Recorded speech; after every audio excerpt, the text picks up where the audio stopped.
Chapitre 16. Juliette. Je suis tellement soulagée de te voir en bonne santé, dis-je en atteignant presque la table où Yasmine m'attendait. Je n'allais pas me rassurer tant que je n'aurais pas vu par moi-même qu'elle allait bien. Je vais bien, merci.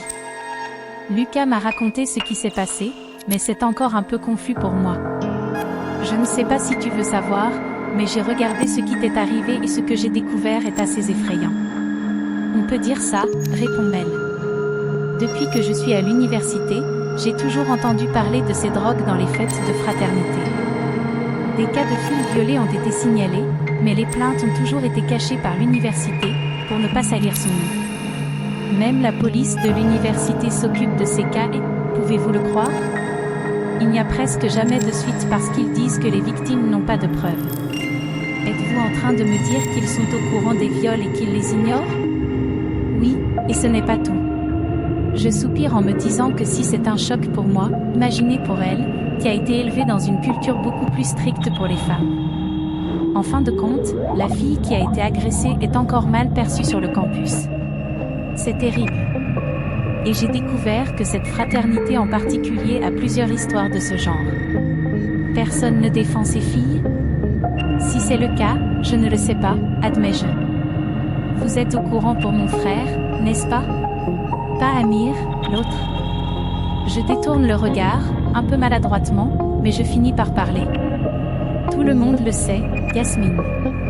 Son frère aîné, l'ancien cheikh, était connu pour être très cruel. Quand Amir est devenu cheikh, c'est parce que son frère aîné Naïm, qui était cheikh avant lui, a disparu de la carte. Personne n'a plus jamais entendu parler de lui, mais lorsqu'Amir a pris la relève, plusieurs accusations ont fait surface dans les médias, émanant d'actrices, de mannequins et de célébrités qui racontaient ce qu'elles avaient subi lors des fêtes de Naïm et de ses amis, pleines d'alcool, de drogue et d'abus. Exactement, convient-elle, et pourtant les victimes ont porté plainte. Pourquoi les habitants ne font-ils pas de même? Puis-je dire la vérité? Bien sûr. Si ce que les journaux disent de votre frère est vrai, c'est peut-être pour cela qu'ils se sont sentis libres de raconter ce qu'ils ont vécu, sans craindre d'être persécutés. C'est triste, mais dans les histoires d'abus, la faute revient souvent à la victime. C'est compliqué d'être une femme de nos jours. C'est vraiment le cas, je suis d'accord. Aux États-Unis, j'ai toujours un spray au poivre sur moi, mais ici, je ne sais même pas si c'est autorisé. Elle est choquée par le sujet. Je veux que les choses restent légères, alors je change de sujet. Parlez-moi de votre week-end. C'était assez inhabituel. Lucas m'a emmené en Écosse. Je peux vous parler de lui? Ce n'est pas vraiment mon tuteur. Alors, comment l'appelez-vous? Le geôlier ou le kidnappeur? Je plaisante. Vous êtes sûr qu'il n'y a rien entre vous? Bien sûr que non. Pourquoi pensez-vous cela? J'ai remarqué une lueur dans vos yeux quand vous l'avez mentionné tout à l'heure. Tu as du mal le voir. Il va même se marier. Elle nous raconte ensuite le voyage en Écosse, en insistant sur le moment où ils se sont embrassés, point culminant de l'histoire. Cependant, la conversation prend une tournure moins encourageante lorsqu'elle mentionne qu'il va choisir une épouse de complaisance. Je suis désolée de le dire, mais de quoi s'agit-il? Pourquoi ces riches ne peuvent-ils pas tomber amoureux et se marier de manière traditionnelle? Cela me rappelle Francesco et j'ai mauvaise conscience de ne pas avoir dit à Yasmine qu'il me courait après et de ne pas lui avoir parlé de notre dîner. Mais j'ai peur qu'elle pense que je suis intéressée par commodité.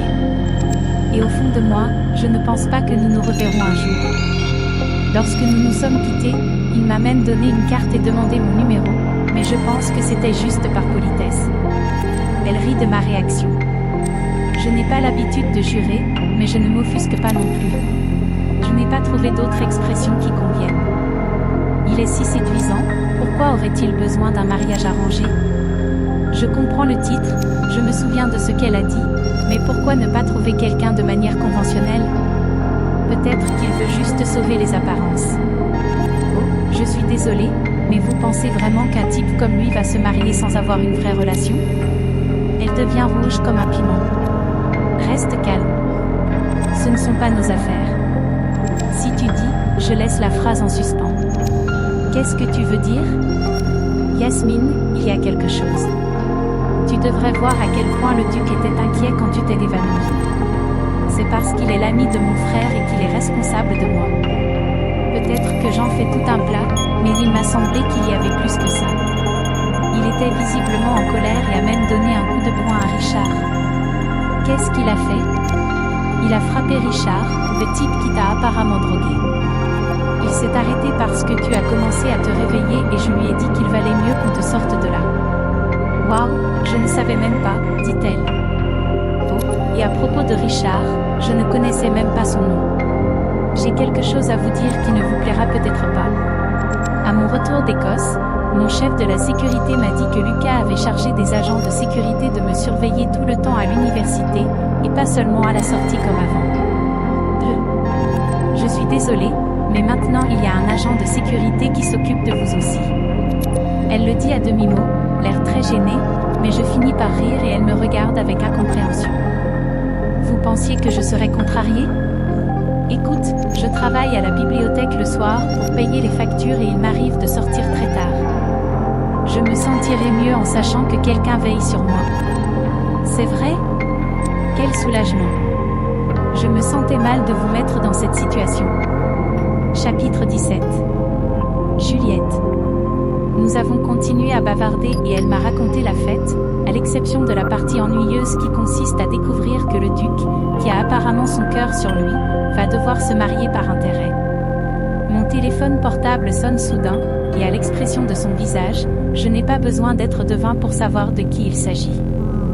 Bonjour, répond-elle, et je décide de vérifier mon portable, car écouter les conversations des autres n'est pas mon truc.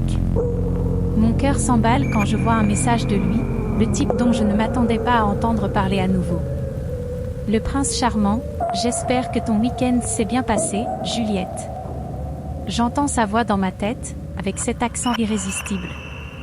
Et maintenant, comment répondre? Alors que je réfléchis à ce que je dois faire, j'entends Yasmine parler. Qu'est-ce que j'ai fait, Lucas?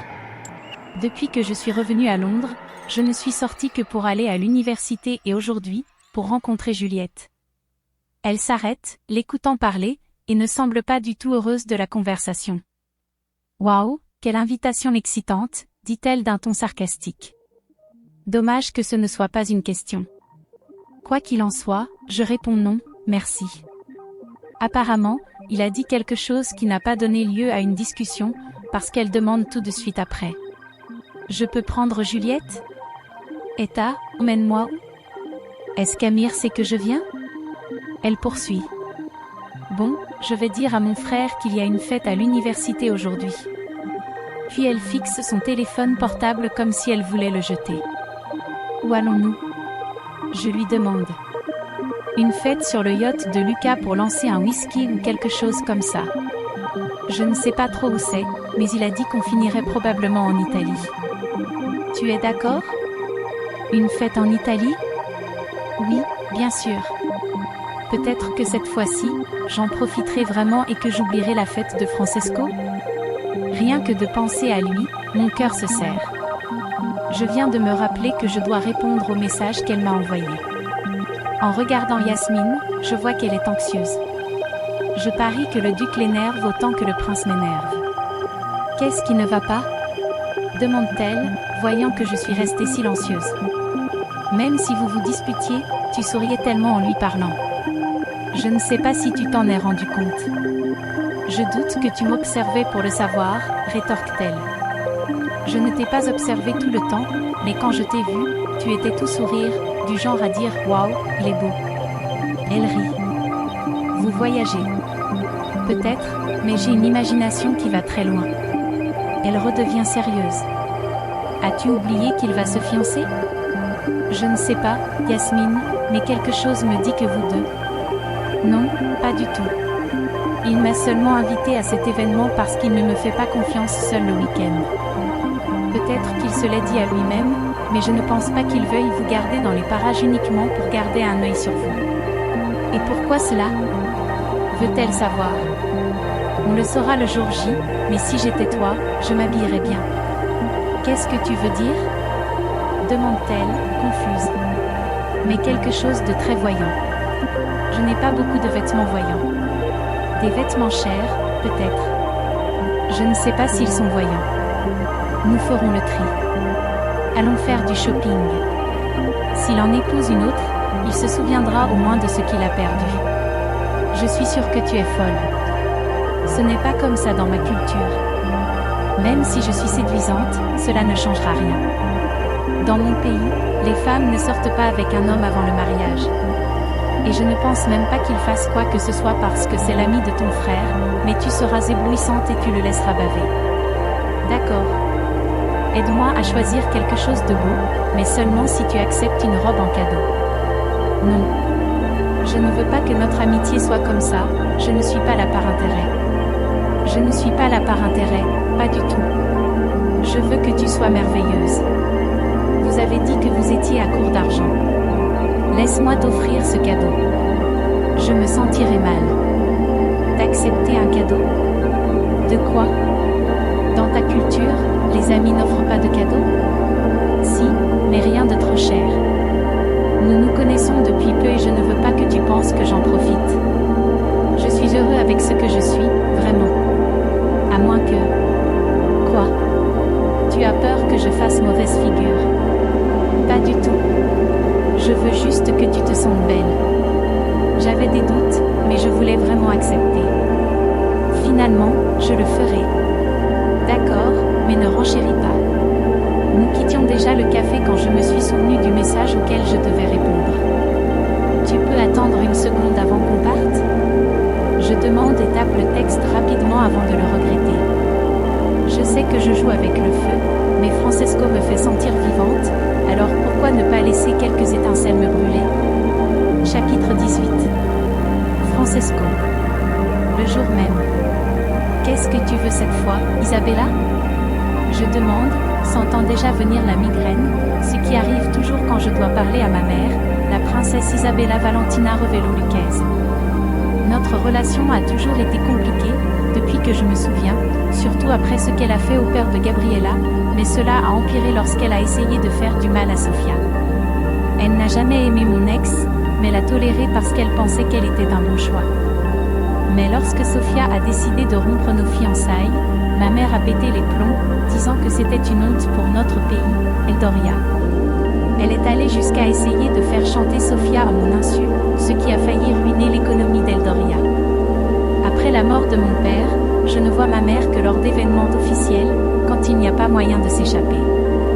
Lorsque je suis devenu le souverain d'Eldoria, je ne me souciais même pas de savoir où elle vivait. Mais après la liaison avec Sofia, je lui ai fait construire un palais loin de moi, où elle aurait tout ce dont elle a besoin. Les gens s'agitent. Ils parlent déjà de votre retard dans le choix de la fille du roi Umberto. Je ne comprends pas pourquoi vous ne confirmez pas ces fiançailles tout de suite. Vous savez qu'il n'y a pas d'échappatoire, dit-elle. Tout d'abord, je suis un homme d'affaires. Je sais comment gérer les délais. Avez-vous une autre raison de m'appeler, Isabella? J'ai d'autres options. Il y a plusieurs candidates à l'épouse dans les pays voisins. Vous ne devez maintenir l'accord avec la fille d'Umberto que si vous n'en choisissez pas une autre avant la date limite. Ou s'il décide d'annuler l'accord. Tu sais bien que ça n'arrivera pas, ma chérie. Je ne peux m'empêcher de faire la grimace. Ma mère n'a jamais été affectueuse, alors l'entendre m'appeler « chérie » est non seulement agaçant, mais ça sonne super faux. Mais je m'en fiche. Ils ont déjà 18 ans, si tu t'inquiètes de l'âge. Elle insiste, ignorant ce que j'ai dit. Quand tu as commencé à sortir avec Ovido, elle n'était pas beaucoup plus âgée que ça. Si vous voulez continuer à recevoir votre bonne allocation, Votre Altesse, je vous suggère de ne plus mentionner le nom de Sofia. Je n'ai toujours pas oublié ce que vous lui avez fait. Cette fille ne m'intéresse plus. Finalement, votre rupture est la meilleure chose qui soit arrivée. Imaginez, une princesse qui écrit des romans érotiques. Même si cela me met en colère de l'admettre, Isabella n'a pas tort.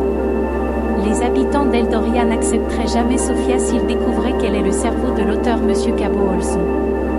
Vos suggestions de candidats ne m'intéressent pas, je le répète. Si vous les aimez, c'est déjà un signe qu'elles ne me conviendraient pas. Vous n'avez pas besoin d'être aussi direct. Je suis honnête. Vous m'en voulez encore d'avoir renvoyé cette fille après le prétendu vol de son père. Elle m'accuse. Je perds patience, ce qui est toujours le cas avec elle. Tu sais très bien que Lorenzo n'a jamais rien volé. Tu l'as fait licencier pour que mon père n'ait pas d'autre choix que de les renvoyer. Une mère est prête à tout pour protéger son fils. Vous nous mettez en danger, nous et le pays, si vous continuez à faire cette folie. La fille du serveur n'était pas pour vous. Jusqu'à aujourd'hui, ma mère n'avait jamais admis ce qu'elle avait fait à Lorenzo, mais l'entendre avouer sans aucun remords me met en colère. Je ne lui reproche pas ce qui est arrivé à Gabriela par la suite, mais de nous avoir séparés quand nous étions adolescentes. Peut-être que si nous étions restés ensemble, notre amour de jeunesse se serait terminé naturellement. Je ne l'aurais pas recherché par la suite et je n'aurais pas causé tant de dégâts. Rien que de penser à Gabriela, je ressens un poids énorme. Ce que tu veux dire, c'est que tu ne vois pas de limite à tes intérêts. Mais écoute, si tu reviens dans ma vie, tu le regretteras. Il est plus que temps pour toi de te marier. Même tes amis, qui n'étaient pas des modèles, s'installent. Tu es sûre de ne pas vouloir voir les photos des candidats? Au revoir, Isabella. Je mets fin à l'appel, complètement agacée. Elle ne changera jamais. Je ne me sens plus coupable de ne pas l'aimer. Si elle était quelqu'un d'autre, elle aurait déjà été expulsée du pays. Isabella vit dans un monde d'illusions, avec ses propres règles égoïstes où tout est justifié au nom des alliances politiques et du pouvoir. À peine ai-je posé mon téléphone portable qu'il vibre d'un nouveau message. J'hésite avant de voir de qui il s'agit. J'ai d'abord envoyé un texto à Juliette, faisant mine de m'inquiéter, mais au fond de moi, j'espérais qu'elle me chercherait. Ce n'est pas par ego, mais je n'ai jamais eu à faire beaucoup d'efforts avec les femmes, même si c'est différent avec elles. Je ne suis pas vraiment après elle. L'obsession le décrirait mieux. Je me souviens de son regard surpris mais aussi curieux lorsque j'ai mentionné que je n'avais pas eu de relation avec quelqu'un pendant un certain temps. Mon choix du célibat n'est un secret pour personne, mais seul Amir, Enzo et Lucas en connaissent la véritable raison.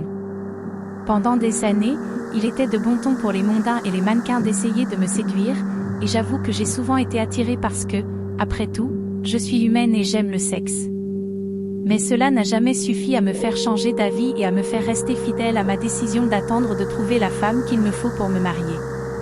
Celle avec laquelle je n'aurai pas de sentiments romantiques, mais que je respecterai d'une manière que je n'ai pas respectée avec Gabriela. Jusqu'à présent, malgré le désir physique, j'ai réussi à maintenir mon célibat. Cependant, depuis que j'ai rencontré Juliette, je ne pense qu'à être avec elle. Je l'imagine sous moi, m'appelant par mon nom pendant que je lui fais découvrir le plaisir.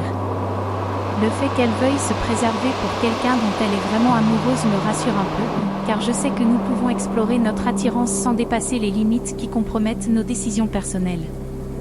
Nous ne nous engagerons sérieusement que lorsque nous aurons trouvé quelqu'un qui corresponde à ce que nous recherchons chez un partenaire. Juliette, ça va, merci pour le dîner. On se voit à la fête du tuteur de Yasmine ce week-end? Mon cœur s'emballe.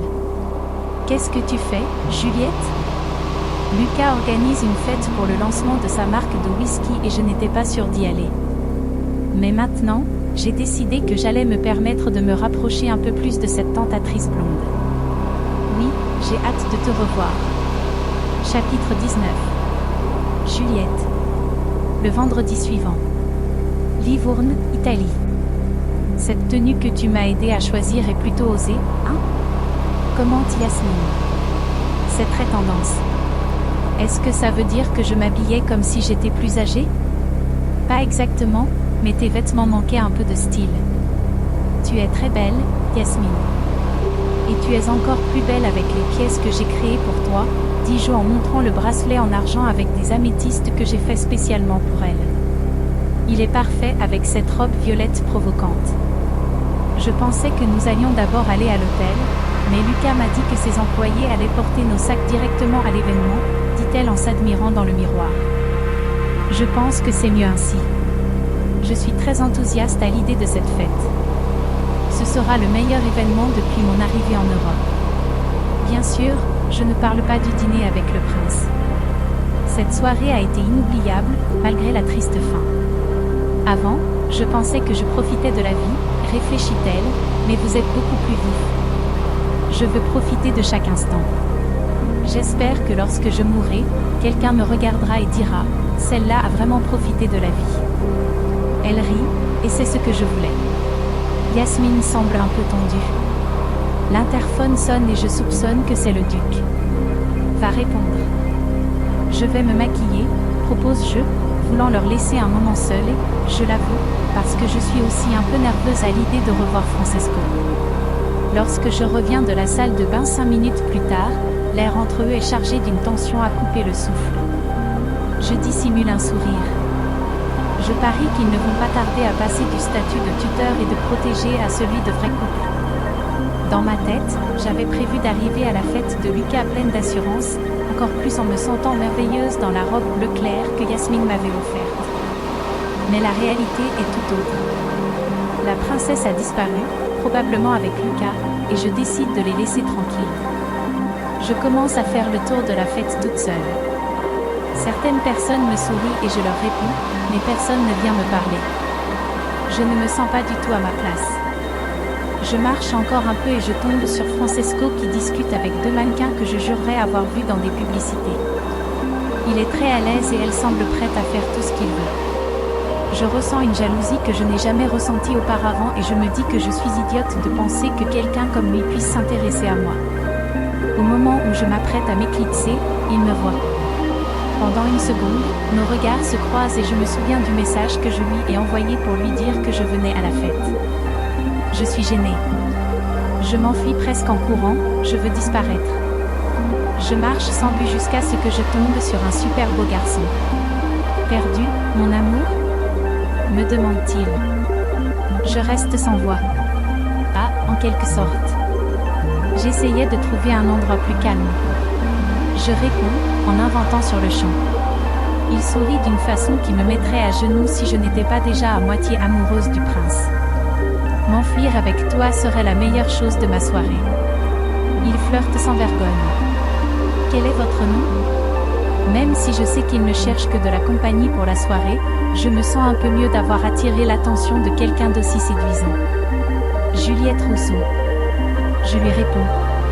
Il s'apprête à me baiser la main quand on nous interrompt. Arès, elle est avec moi.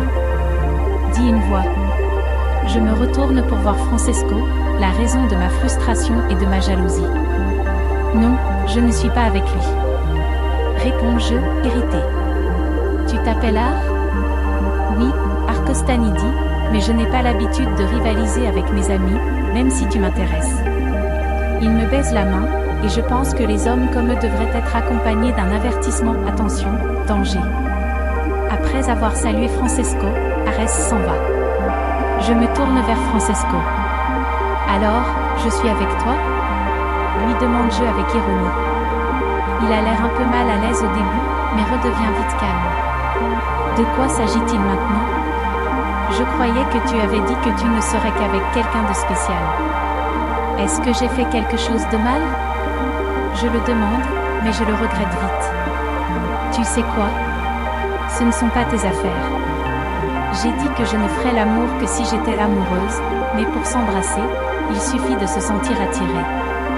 Il se crispe, et je m'en veux d'avoir inventé ça, parce qu'en vérité, même si Arès est incroyable, je suis du genre à rester fidèle, et la bouche qui m'intéresse vraiment, c'est celle du type compliqué et séduisant qui est en face de moi. Il s'approche avec une expression sérieuse, aussi étrange que cela puisse paraître, son irritation m'attire. Malgré tout, je recule d'un pas. En un rien de temps, nous nous retrouvons dans une petite pièce isolée du bateau. Francesco entre et ferme la porte. L'éclairage est faible, je ne vois que les contours de son visage et je sens la chaleur de son souffle, maintenant tout proche. Mon cœur s'emballe. Sa présence imposante me rend vulnérable, mais dans le bon sens du terme, et je comprends vite pourquoi, j'ai vraiment envie de son contact, même si je suis encore en colère. Nous ne devrions pas être seuls ici. Quelqu'un nous a peut-être vus. Tu veux partir ? Me taquine-t-il, car je crois qu'il sait exactement ce que je ressens. J'essaie de penser clairement, mais je ne peux qu'imaginer l'embrasser. Mon Dieu, ça me rend folle. Il n'y a pas si longtemps, il flirtait avec d'autres femmes. Ou c'est juste sa façon d'être ? Pourquoi t'es-tu éloigné de moi dehors ? Je ne me suis pas éloignée, j'ai essayé de le déguiser.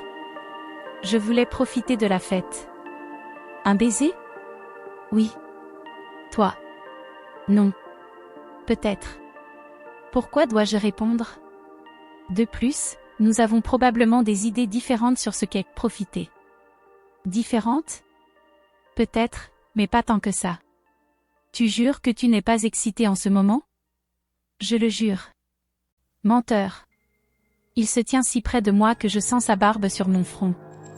Je devrais partir, mais ce n'est pas ce que je veux. Je passe ma langue sur mes lèvres, indécise. J'aimerais qu'il m'embrasse simplement, sans me faire choisir. Même si je voulais être dans les bras de quelqu'un, ce ne serait pas avec vous, Votre Altesse. Vous avez dit que vous ne vous engageriez qu'avec les personnes que vous épouseriez, vous vous souvenez? Il sourit, mais son sourire est plus calculateur que chaleureux. Un désir intense me fait frissonner, ma gorge s'assèche et mon corps réagit. Tu te trompes, Juliette. J'ai dit que je ne coucherais qu'avec ceux que j'ai épousés, mais comme tu l'as dit toi-même, rien ne m'empêche d'embrasser. Chapitre 20. Francesco. J'ai décidé de ne pas reculer.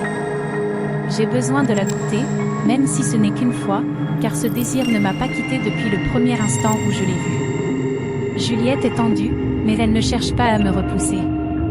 Elle fixe ma bouche, puis mes yeux, comme si elle doutait. Je garde mes bras autour d'elle, sans la toucher directement, juste ma barbe qui frôle légèrement sa joue, augmentant la tension entre nous.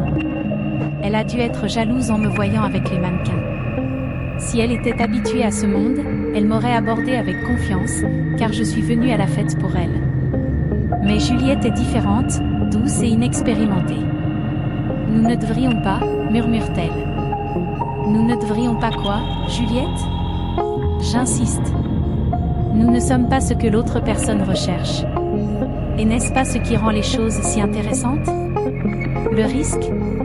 Je cherche la sécurité.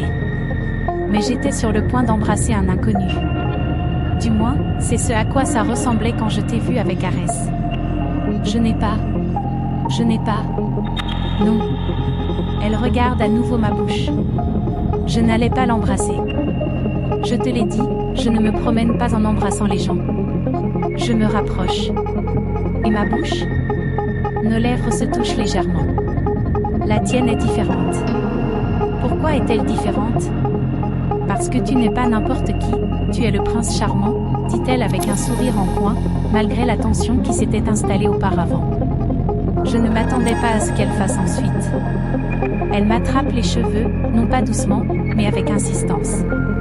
Lorsque nos lèvres se rencontrent, elle soupire, comme si elle se livrait, et cela m'excite encore plus. Je prends l'initiative de l'embrasser avec intensité. Je mords doucement sa lèvre inférieure, la taquinant, jusqu'à ce qu'elle gémisse et se presse contre moi. Ce n'est pas le baiser typique de quelqu'un qui n'a jamais été touché, mais un baiser rempli de désespoir, de faim et d'un besoin brûlant. Je l'enlace et la rapproche de moi. Juliette est douce, féminine, elle s'adapte à moi comme si nous étions faits l'un pour l'autre. Nos baisers sont intenses, mélange de timidité et d'audace. Elle, un peu hésitante, moi, totalement livrée à l'exploration. Sa réponse timide m'excite profondément, alors que j'approfondis le baiser, elle laisse échapper un gémissement étouffé. Juliette s'abandonne complètement, réagissant instinctivement à mon contact, et ce n'est qu'un début. Elle a une passion latente qui, avec les bons conseils, promet d'être incroyable. Je fais glisser ma main le long de son corps, la taquinant sans toucher directement ses seins, ce qui la fait frissonner. Tu es incroyablement sexy, murmure-je en embrassant son cou. Elle se tortille, cherchant plus de contact, comme si l'idée de nous séparer était insupportable. La connexion entre nous est électrisante, chaque contact intensifiant le désir. Nous nous perdons dans l'instant et nous oublions tout ce qui nous entoure. Juliette me gratte légèrement, un geste si simple qu'il en devient intensément sensuel. J'imagine ce que ce serait de la toucher plus intimement, persuadée qu'elle répondrait volontiers, malgré ses principes romantiques. Mais la réalité me rattrape, me rappelant son passé douloureux et les rêves qu'elle a partagés. Je me détourne, et dans la faible lumière, je vois ton visage, ta bouche marquée par les baisers, tes yeux encore fermés par l'extase. Tu Tu es merveilleuse, mais ce n'est pas bien. En entendant mes mots, elle semble revenir à la réalité, et je devine que le désir cède la place à la gêne. Faire quoi? L'utiliser? Ce n'est pas juste, tu sais. Tu es la première femme que je touche depuis des années, et ce ne serait pas juste de prendre ce que je veux juste parce que j'ai faim. Je comprends ce que tu dis, mais je sais que ce n'est pas tout à fait vrai. Juliette éveillerait mon désir même si j'étais aussi satisfait sexuellement qu'avant. Je n'ai jamais ressenti cela pour une femme avant même de l'avoir touchée. Mais il faut que tu comprennes que, même si je suis un prince, je suis loin d'être celui des contes de fées. Je m'attendais à ce qu'elle crie, mais pas à ce qu'elle se mette à tripoter le mur comme une folle. Qu'est-ce que tu fais? Je cherche la lumière, parce que j'ai besoin de te voir avant de te dire ce que je veux. J'atteins le mur derrière moi et l'allume. Ce yacht a été construit par mon entreprise, je sais donc où se trouve chaque petite chose.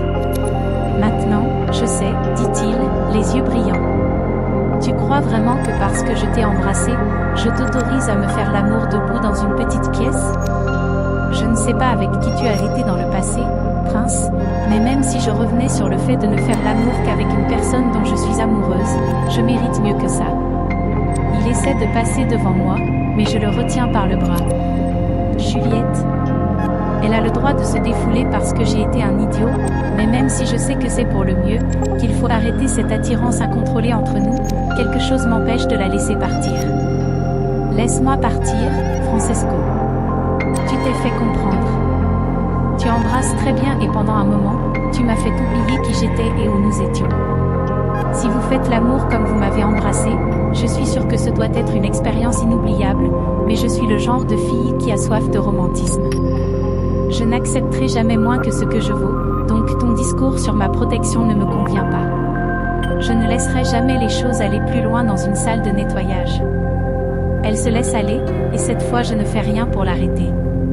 Si je n'étais pas ce que je suis, Juliette, je prendrais le risque de marcher à tes côtés sur cette route inconnue, mais tu es trop pure et trop bonne pour moi. À la fin, je te détruirai, comme je l'ai fait pour Gabriella.